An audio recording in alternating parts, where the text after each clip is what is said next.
Today's story is about a guy named Noah. He graduated college with honors, double major, dean's list, paid his own way the whole time. On the day he walked across that stage, his parents weren't there. They were in the backyard throwing a party for his sister, because she got elected vice president of her sorority. He came home still in his cap and gown, found a note on the counter, and ate cold chicken alone at the kitchen table while he could hear them laughing outside. What he did the next morning and what he built in the year that followed is exactly why I love this channel. On graduation day, my parents threw my sister a party. I came home to an empty house and a note. Leftovers in the fridge. I ate alone in silence. The next morning, I was gone. A year later, Dad left a voicemail. I still haven't played it. My name's Noah. I'm 27. I run a wealth management firm. I have a woman in my corner who's genuinely the best person I've ever met, and I built every single piece of my life from scratch while my family wasn't watching. Which honestly, tracks. They weren't watching for most of it anyway. I grew up in a mid-sized town in North Carolina, the kind of place where everyone eats at the same 3 restaurants and acts like the barbecue spot on Elm Street is some kind of hidden gem, even though the parking lot's always packed. My family looked normal from the outside. Dad worked in commercial insurance. Mom was a part-time office manager at a dental practice. Then there was me and my younger sister, Elise. Elise is 2 years younger, and if you asked my parents, she basically invented sunlight. Look, I'm not one of those people who blames everything on sibling rivalry. I get it. Family dynamics shake out in weird ways, and parents aren't robots. But there's a difference between a slight lean and a full-on architectural collapse in one direction. In my house, Elise was the sun, and I was whatever rock floats in the dark on the opposite side of the solar system. I don't think it was intentional, at least not at first. Elise was the loud one, the performer, the kid who'd sing at family gatherings and make strangers misty. She did theater in middle school, cheerleading in high school, student council, homecoming court, the whole highlight reel. My parents were front row for all of it. Mom once drove 45 minutes in a thunderstorm to watch Elise's junior year talent show, where she sang a Carrie Underwood song. I had a cross-country meet that same weekend, 15 minutes from our house. Neither of them showed up. Dad said he forgot. Mom said she thought it was the following week. It was on the fridge calendar in red ink. I wrote it there myself. I was the quiet one. Good grades, not great. Ran track, played a little guitar, kept to myself. I wasn't causing problems for anyone, but I also wasn't performing. And in my family, if you weren't performing, you were furniture. I learned pretty early that asking for attention was like yelling into a canyon. You'd hear your own voice bounce back, and that was about it. There were 100 small moments over the years that chipped away at me. Elise got a car for her 16th birthday. Used Honda Accord, nothing crazy, but still a car. I got my license 6 months before her, and was told to take the bus until I could save up for my own. When Elise got into state, Mom threw her a surprise party. I found out I got into UNC Charlotte from a letter I opened alone at the kitchen counter while everyone was out buying Elise's celebration cake.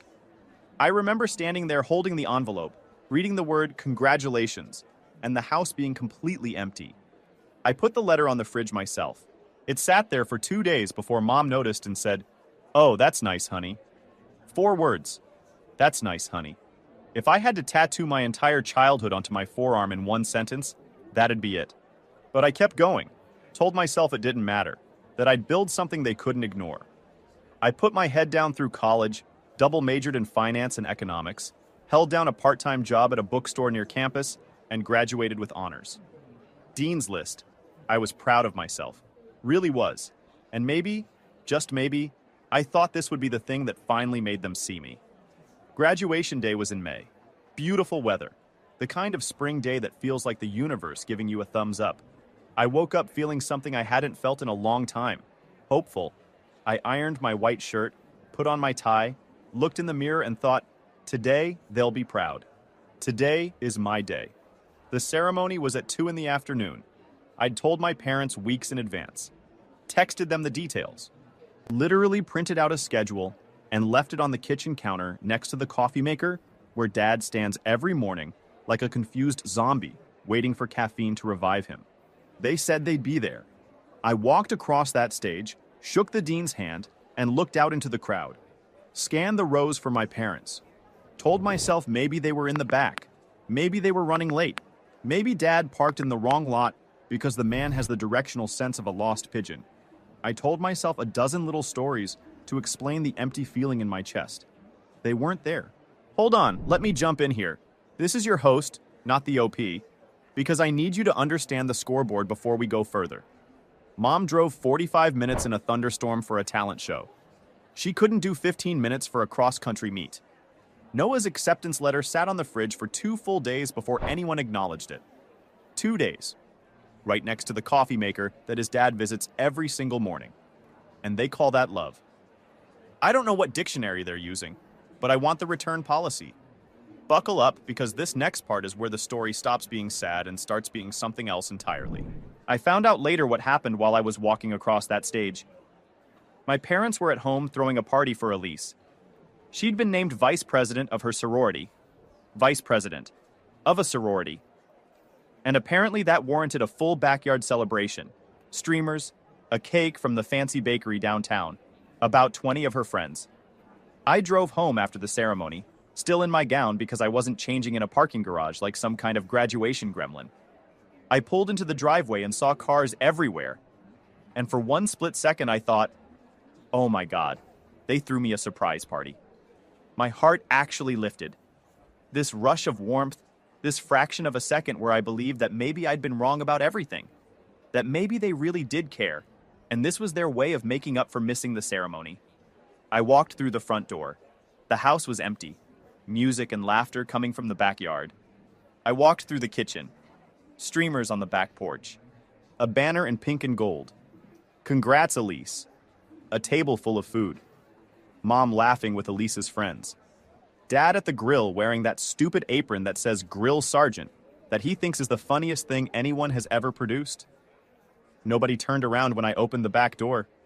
I stood there for maybe 10 seconds. Doesn't sound like a long time.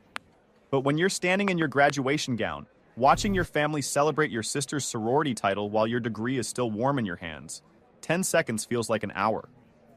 I turned around, went inside, and found a note on the counter. Mom's handwriting. Noah, leftovers in the fridge. Elise had big news. Congrats on your ceremony. Love, Mom. Congrats on your ceremony. Like I'd just come back from a dentist appointment. I opened the fridge, plate of potato salad, couple pieces of cold fried chicken. I sat at the kitchen table, still in my cap and gown, and ate alone. I could hear them outside, the laughter, the music, Elise's voice doing that thing she does where she tells a story and makes it sound like the most exciting thing that's ever happened to anyone. I sat there chewing cold chicken and staring at the wall. And something inside me just clicked off. Not anger, not sadness, just nothing. Like someone found the fuse box in my chest and flipped every switch to off. I finished eating, washed my plate, went upstairs, and sat on my bed for a very long time.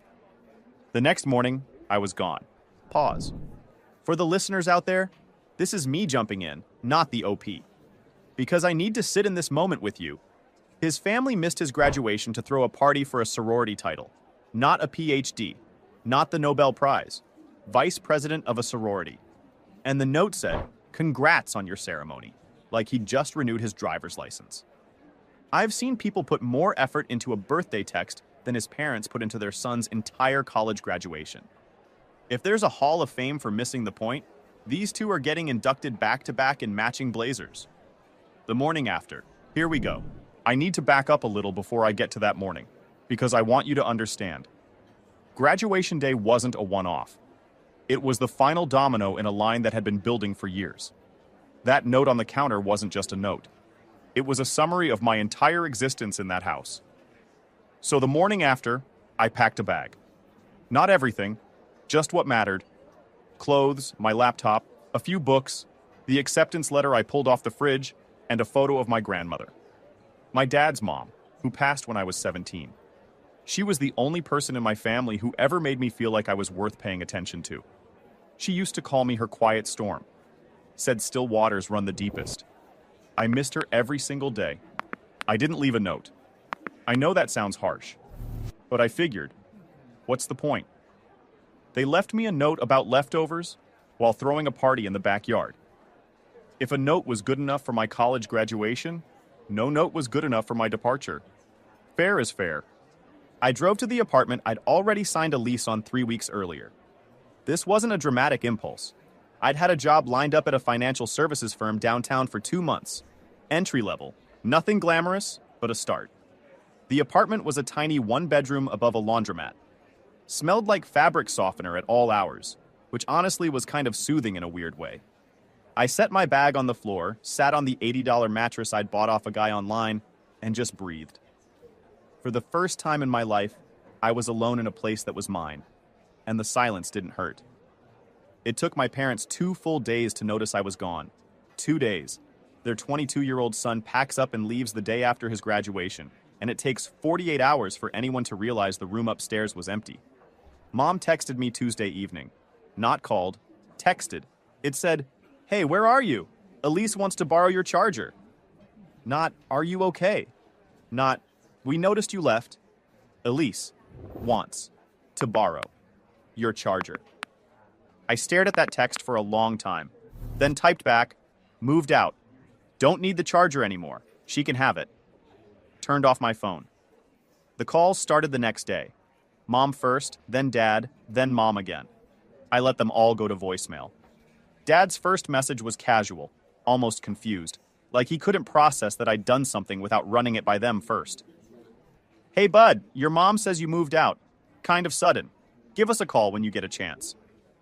No urgency, no concern, just mild inconvenience. Mom's voicemail was more emotional, but not in the way you'd hope. "Noah, this is really inconsiderate. You didn't even tell us you were leaving. Your father and I are worried." Worried. They were worried the way you're worried when you can't find the TV remote. Mildly annoyed, pretty sure it'll turn up eventually. I didn't call back. Not that day. Not that week. About a week after I moved out, Elise texted me. This one stung a little, because Elise and I weren't enemies. We weren't close either, but she wasn't cruel. She was just the beneficiary of a system she didn't build. Her text said, "Hey, Mom and Dad are being weird. Are you okay? Did something happen?" I thought about responding for a long time. Typed out a few different messages. One was honest, one was sarcastic, and one was just, "I'm fine." I went with the last one. 2 words, because I didn't have the energy to explain to my sister that the something that happened was every single day of my life in that house. She replied, "Okay, well, we miss you. Come visit soon." I almost believed her. 3 months after I moved out, Mom showed up at my apartment unannounced. I came home from work and she was sitting in her car in the parking lot. My stomach dropped the second I saw her because I knew immediately. This wasn't a caring visit. This was a mission. She had that look. The one she used when she wanted something and was prepared to guilt-trip her way to it. She got out and hugged me. And I'll be honest, for about 2 seconds it felt nice. Then she pulled back, and the first words out of her mouth were, "Your sister's birthday is next month and she really wants you there." Not "I'm sorry," not "I miss you," not "we should have been at your graduation." Your sister's birthday. That was the opening line. The reason she drove 40 minutes to my apartment. I felt that old familiar numbness creep back in. That fuse box clicking off again. "I'll think about it," I said. She started to say something else. Something about family being important. How Elise would be heartbroken. I just repeated, "I'll think about it, Mom." She left. I went inside, sat on my bed, and stared at the ceiling for an hour. And something in me hardened. Not in a bitter way, just in a way that said, I'm done being the one who adjusts. I'm done performing for people who aren't watching. I didn't go to Elise's birthday party. And that, as it turned out, was the first real decision I ever made for myself. Wait, hold on. Because I need to highlight this. She drove 40 minutes to his apartment, through actual effort, actual gas money, actual time. And the opening line was about Elise's birthday. Not an apology, not acknowledgement. Elise's birthday. This woman is operating on a frequency I genuinely cannot tune into. Captain Selective Memory drove across town to recruit her invisible son as an attendee for the daughter she never forgot. And here's what I love about Noah. He didn't yell, didn't slam a door, just said, "I'll think about it," twice, and let her walk back to her car. Quiet storm energy. Anyway, watch what he builds next. The months after I skipped Elise's birthday were some of the loneliest of my life. I'm not going to sugarcoat that. Cutting yourself off from your family, even a family that treated you like an afterthought, doesn't feel heroic. It feels like standing in an empty room and wondering if the silence is peace or just a different kind of pain. For a while, I couldn't tell the difference. I threw myself into work. Numbers, spreadsheets, projections, those things followed rules. You put in the effort, the output was predictable. People were not predictable. People could love you and forget you in the same breath. But a balance sheet was honest. My manager at the firm was a guy named Heron, this no-nonsense former military type who communicated almost entirely in nods and grunts, but somehow made you feel like he actually saw you. Heron didn't hand out compliments like candy. So when he told me after my first quarterly review that I was sharp and had good instincts, I nearly fell out of my chair. I was building something. Bought an actual bed frame from a real furniture store. Learned to cook. Got pretty decent at pasta eventually, which felt like a bigger personal victory than it probably should have. I ran every morning at 5:30, rain or shine. Found a coffee shop near my apartment, where the barista, a woman named Sutton, remembered my order after the third visit and started asking about my day. Small things. Normal things. Things that felt enormous when you'd spent 22 years feeling like a ghost in your own home. About 3 months in, Heron walked past my desk on a Friday evening, dropped a business card on it without breaking stride, and said, "My buddy runs a financial planning practice. Pays better. Call him Monday." Then he kept walking. The name on the card was Deacon Merritt. I called Monday, interviewed Wednesday, had an offer the following week. Sometimes the people who care about you the most don't make a production out of it. They just quietly open a door and let you decide whether to walk through. Deacon was the opposite of Heron in every single way. Loud, expressive, told stories that went on for 15 minutes, and somehow landed the point right when you thought he'd completely lost the thread. Mid-50s, booming laugh, ran his practice like a family dinner. If you had a bad idea, he'd tell you straight while simultaneously making you feel smart for having it. I'd never met anyone like him. Around that same time, I met Waverly. She was a graphic designer who worked in the building next to mine. We kept ending up at the same coffee shop at the same time. I think it was a Thursday. Actually, no, wait. It was a Tuesday. Whatever, doesn't matter. Sutton, the barista, introduced us. She said we were her two most dependable customers, and we both looked like we could use a friend, which was simultaneously the most forward and most accurate thing anyone had said to me in years. Waverly was funny in a quiet way. The kind of person who'd say something devastating under her breath and then just sip her coffee like she hadn't just leveled someone. Smart, independent, and she had this way of looking at you when you were talking that made you feel like the only person in the room. If you've been following this story, you know exactly why that hit me the way it did. We started dating about 2 months after we met. I told her about my family early on. Didn't want to build something on a cracked foundation. She listened to the whole thing without interrupting, which is harder than it sounds when someone's telling you their parents basically forgot they existed. When I finished, she was quiet for a second. Then she said, "You know you deserved better, right?" Not in a motivational poster way, just factually, like stating the weather. I don't think I'd ever heard anyone say that to me before. Not so plainly. My career was moving fast. Deacon started bringing me to client meetings as a partner, not an analyst. I was managing accounts, building relationships with clients who had real money and real trust in the firm. My income jumped significantly within that first year.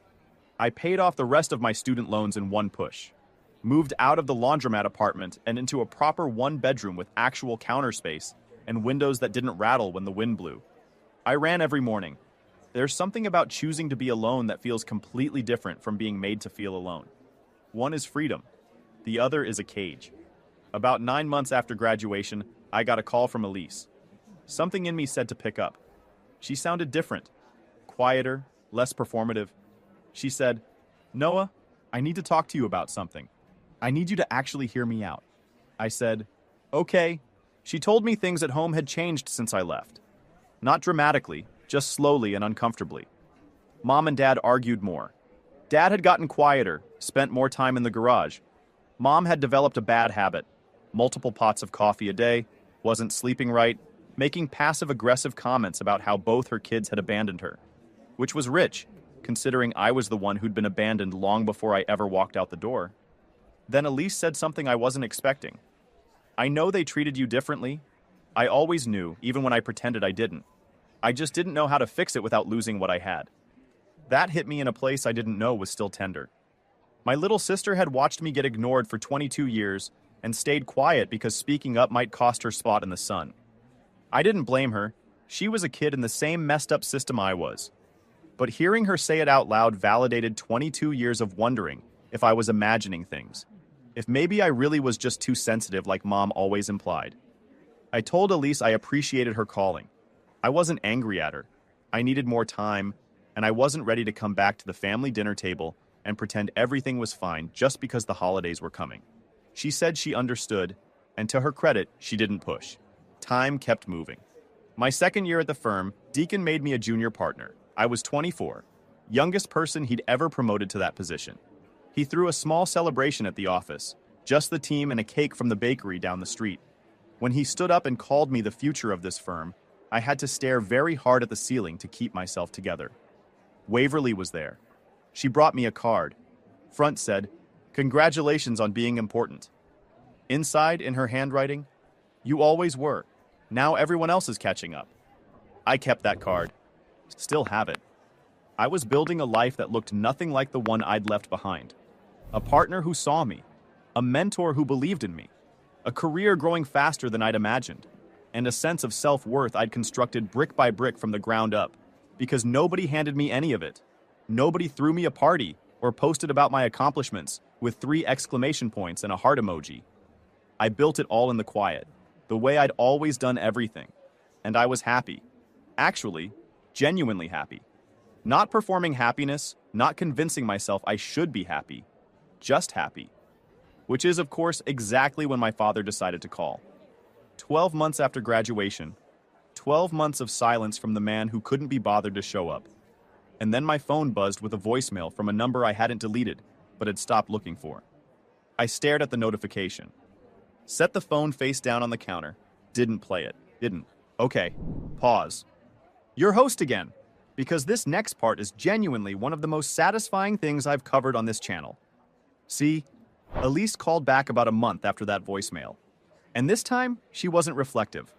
She was panicked.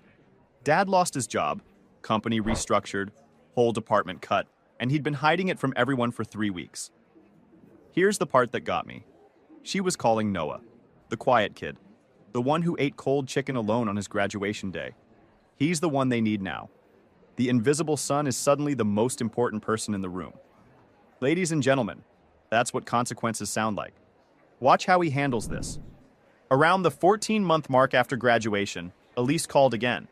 This time she was panicked. "Noah, Dad lost his job." I sat down. "What do you mean he lost his job?" "The company restructured. His whole department got cut. He'd been out of work for 3 weeks and hadn't told anyone. Mom found out when she saw the severance paperwork on his desk. I processed this quietly. My father, the man who spent 30 years in commercial insurance, who defined himself entirely by his stability and his ability to provide, was unemployed. And he'd hidden it for 3 weeks. That part didn't surprise me. My family's primary language was avoidance. They had the mortgage. Mom's hours had been cut at the dental office. Dad was sitting in the garage pretending to organize tools. "What do you want me to do about it, Elise?" Long pause. "I don't know. I just thought you should know." I told her I was sorry to hear it. And I meant that, whatever my father had done to me, or more accurately hadn't done, I didn't wish financial trouble on him. But I noticed something in Elise's voice. A frequency I recognized because I'd heard it in my own voice for years. She was hoping I'd fix it. The quiet one, the responsible one, the one who always figured things out without making a fuss. Step up and handle the situation the golden child and the attentive parents couldn't manage on their own. And for the first time, I felt something I'd never felt toward my family before. Not anger, not sadness. I felt the irony. The cosmic, almost comedic irony of the child they forgot suddenly being the one they needed. I went home and told Waverly. She looked at me with that steady gaze of hers and said, "What do you want to do? Not what should you do? Not what's the right thing to do. What do you actually want to do?" I loved her for asking it that way. "I don't know yet, but I'm not rushing into anything." Over the next few weeks, I thought about my family deliberately, talked it through with Waverly, talked it through with Deacon, who, despite being a financial advisor, had surprisingly solid emotional intelligence for a guy whose primary way of expressing feelings was a firm handshake. He said something that stuck. Noah, you don't owe anyone access to your peace, not even your parents, especially not the ones who never gave you any. That was the thing I'd been trying to articulate for over a year. Here's what I decided. I would reach out. I would offer to help. Not because they deserved it, but because I had the means. And I'd rather be the kind of person who helps than the kind who doesn't. But I'd do it on my terms, with boundaries so clear you could see them from space. I called Elise first. I'm going to come home, I said, but I need you to understand something. I'm not coming back to be the quiet kid who eats cold chicken and pretends it's fine. I'm coming back as an adult with things to say, and they're going to hear them. Quiet for a second. Okay, that's fair. And Elise, I'm not doing this for them. I'm doing this for me. I know, she said. I believed her. I spent the next week preparing, not writing out a speech, just internally. I thought about every moment that had cut me, every silence that spoke louder than words. And I thought about who I was now, the junior partner, the guy with the woman who loved him, and the mentor who called him the future, the guy who built himself from scratch in a one-bedroom that smelled like fabric softener. I wasn't the invisible kid anymore. I drove to my parents' house on a Saturday morning, brought Waverly with me, not as a shield, but as a witness. I wanted someone there who knew the real me, the me I'd become, not the me my parents had decided I was. I pulled into the driveway. The house looked the same, but tired. Hedges a little overgrown. Paint peeling on the shutters. Dad's truck in the driveway with a layer of dust on it that told me it hadn't moved in a while. Everything about the place looked like it had quietly given up on pretending. Waverly put her hand on mine. Whatever happens in there, we're going home together after. I knocked. Mom opened the door and just stared at me for a moment, like she was looking at a stranger. In a way, she was. She was thinner than I remembered, lines deeper around her eyes, wearing an old cardigan I recognized from when I was in middle school. She looked tired in a way that went deeper than sleep. Noah. Her voice cracked on the second syllable. Hey, Mom. She hugged me. I let her. I hugged her back the way you hug someone at a funeral, present but measured. I introduced Waverly, and Mom did that thing where she tried to be welcoming, while clearly off balance by the fact that her estranged son had shown up with a woman she'd never met. The house smelled the same, coffee and that lavender spray Mom used on the curtains, but it felt different, quieter, smaller. Dad was in the living room. He stood up when I walked in, and the first thing I noticed was that he'd aged badly, not gradually, but the way people age when something inside them breaks. Lost weight, hair grayer, eyes hollowed out in a way I recognized from my own worst days. Son, that was all he said. Dad. We didn't hug. We just stood there. Two men separated by about 8 feet and 22 years of things that should have been said but weren't. Elise arrived 10 minutes later, hugged me tight, whispered, "Thank you for coming," then immediately looked at Waverly and said, "Oh, thank God. You look like a normal person. I was worried he'd show up with someone who also reads financial reports for fun." Waverly laughed. I almost did too. We sat in the living room. For a few minutes, nobody said anything that mattered. Mom offered coffee. Dad talked about the weather, the most painfully familiar scene of my life. Everyone performing normal, while an elephant the size of a freight train sat in the corner of the room. So I addressed it. I didn't come here for small talk. My voice was calm, steady. I came because Elise told me about Dad's job, and I want to help. But before we talk about any of that, there are some things I need to say. And I need you to actually hear them. Not nod and change the subject, not tell me I'm being too sensitive. Hear them. Mom opened her mouth. I held up a hand. Please, just let me talk. I took a breath. Graduation day, May 17th. I walked across a stage and collected a degree I worked 4 years for, held down a job, paid my own way. Neither of you were there. You were in the backyard throwing a party for Elise because she got named vice president of her sorority. When I came home, still in my cap and gown, there was a note on the counter that said leftovers in the fridge. I ate cold chicken alone at the kitchen table, while I could hear you all laughing outside. Mom's face crumbled. Dad stared at the floor. That wasn't the first time. That was the last time. The last in a line that goes back as far as I can remember. The car she got that I didn't. The dinners for her achievements, while mine got a, "That's nice, honey." The acceptance letter I put on the fridge myself that sat there for 2 days before anyone noticed. I'm not saying you're bad people. I'm not saying you didn't love me. I'm saying you didn't see me. And there's a difference between not loving someone and not seeing them. But the damage feels pretty much the same when you're the one who's invisible. The room was so quiet I could hear the clock on the mantel ticking. Elise was crying quietly. I didn't look at her because I knew if I did, I'd lose my composure. Dad spoke first, voice rough. "Noah, I didn't realize it was that bad." "I know you didn't. That's the problem. It shouldn't have taken me leaving for you to notice I was there." Mom was crying now, fully. "I'm so sorry," she said, not making excuses, not explaining it away. Just that, over and over. I let her. I didn't rush to comfort her. I'd spent my whole life managing other people's emotions at the expense of my own, and I was done. Then I said, "Here's what I'm willing to do. I've done well for myself. I have the means to help with the mortgage while Dad finds a new position. I can connect him with people in my network who have leads. But I'm not doing it as the grateful son who's just happy to be invited back in. I'm doing it as an adult who's choosing to help.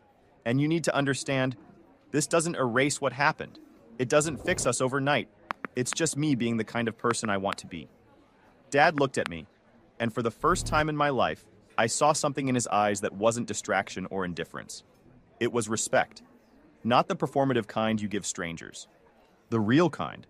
The kind you give someone who just showed you exactly who they are and didn't flinch. "You grew up," he said quietly. "I had to. Nobody was going to do it for me." That landed the way I intended. Not as a weapon, just as a fact. A simple, irrefutable fact. We talked for another hour, some of it practical. Details about the mortgage, job leads for Dad. Some of it was hard. Mom trying to explain without excusing. Elise admitting she'd known and stayed quiet. Dad struggling to articulate feelings he'd apparently never been taught to have. It wasn't a movie scene. Nobody delivered a speech that fixed everything overnight. It was messy and uncomfortable and incomplete, which is exactly what real things look like. Before I left, Dad walked me to the car, stood there with his hands in his pockets and said, "That voicemail I left you, you ever listen to it?" "No," he nodded. "It wasn't a good message. I didn't say the right things. I never know how to say the right things with you. That's my fault." That was the closest my father had ever come to a real apology. "Maybe someday you try again," I said, "in person." He looked at me with wet eyes and nodded. Waverly and I drove home in silence. She held my hand the whole way. When we parked, she said, "How do you feel?" I thought about it for a second. "Light," I said. "I feel light." "Okay, hold on," because that confrontation was surgical. No yelling, no breaking down, no begging for an apology. He walked in, said exactly what needed to be said, offered exactly what he was willing to give, and left on his own terms with his woman. That is what accountability without self-destruction looks like. Most guys either blow up the whole room or swallow everything and say nothing. Noah did neither. He walked in as someone who'd already won and made sure they knew it. I had to. Nobody was going to do it for me. Write that somewhere, you'll see it. The update is good too. Final update. That was about a year ago. Dad found a new job through a contact Deacon connected him with. Smaller firm, steady work. Not glamorous, but honest, which I think he needed more than the title anyway. Mom and I talk on the phone every couple of weeks. Still a little stiff, like two people learning a language they should have been speaking for years. But it's real. Elise and I talk regularly now. Real conversations, not surface-level check-ins. She asked me for career advice last month. First time she'd ever done that. I gave her honest feedback, and she actually took it. That felt like something. My parents and I aren't fixed. We're not a sitcom family that hugged it out over pie and forgot 22 years happened. We're a work in progress. But the difference is, I no longer show up performing for their approval. I show up when I choose to, on terms I set, and I leave when I need to. Deacon officially retired last month. He handed me the keys to the practice. We both got a little emotional about it, and I'm not even a little ashamed to admit that. I'm 27 years old, and I run my own wealth management firm. Let me say that again because I still can't quite believe it. Waverly and I moved in together. She hung a framed print in the hallway that says, "Still waters run deep." Every time I walk past it, I think of my grandmother. I still haven't played that voicemail. Probably never will. It belongs to a version of me, and a version of my father, that doesn't exist anymore. Whatever he said in those 1 minute and 43 seconds, he said it to a boy who was invisible. I'm not that boy, and the next time my dad has something to say to me, I want him to say it to the man I became, face to face, out loud, where I can see his eyes and know he means it. If you take one thing from this, it's not that your family has to come around. It's not that patience always pays off. It's simpler than that. You stop waiting for the people who forgot to look for you, and you build something they can't ignore. Not for them. For you. For the quiet storm version of yourself that was always worth paying attention to. So, if you've been the invisible one in your own family, the one who ate the cold chicken and washed the plate and went to bed without saying a word, what would you have done differently? And where are you now? Drop it in the comments. I want to know. Look, Noah isn't a superhero. He's a guy who ate cold chicken alone on his graduation day and decided that was the last time. He didn't blow up his family, didn't go scorched earth.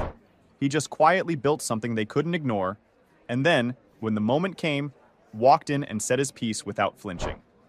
That's not a revenge story. That's a blueprint. Drop your thoughts below. Would you have played that voicemail? Let us know. And if you're not subscribed yet, hit that button because the next story drops soon, and honestly, you don't want to miss it.